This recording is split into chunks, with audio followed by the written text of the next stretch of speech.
Hi అండి, అందరికీ నమస్తే. ఈరోజు మనం చికెన్ కర్రీ చేసుకుందామండి. సింపుల్గా చేసుకుందాం.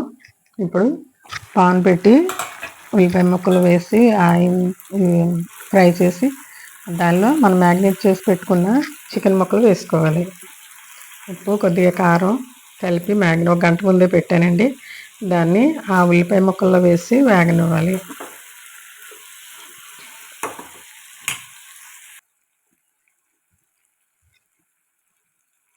ఇప్పుడు కారం సరిపోతుందో లేదని మళ్ళీ కొద్దిగా వేసుకున్నాను.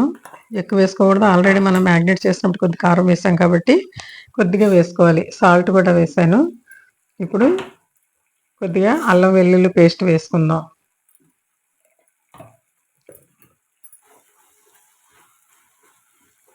దాన్ని బాగా వేపుకోవాలి. కొద్దిగా ధనియాల పొడి, గరం మసాలా పొడి వేసాను కొద్దిగా సింపుల్గా. నేను ఎవరెస్ట్ గరం మసాలా వాడతానండి. అది చాలా టేస్టీగా ఉంటుంది. మనం ఇంట్లో తయారు చేసుకున్న గరం మసాలా పొడిలానే ఉంటుంది. ఇప్పుడు కొత్తిమీర వేసి కొద్దిగా అటు ఇటు కలిపి లో ఫ్లేమ్లో పెట్టుకుందాం.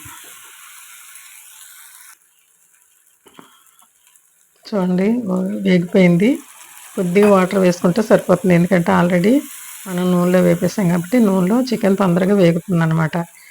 అంతే. ఒకసారి మూత పెట్టుకుందామండి. మూత తీసి మళ్ళీ ఒకసారి కలుపుదాం. చూడండి, అయిపోయింది కర్రీ. ఇది సింపుల్ చికెన్ కర్రీ అండి. ఈ కర్రీ నచ్చితే లైక్ చేయండి, షేర్ చేయండి, సబ్స్క్రైబ్ చేయండి. Thank you for watching. నమస్తే.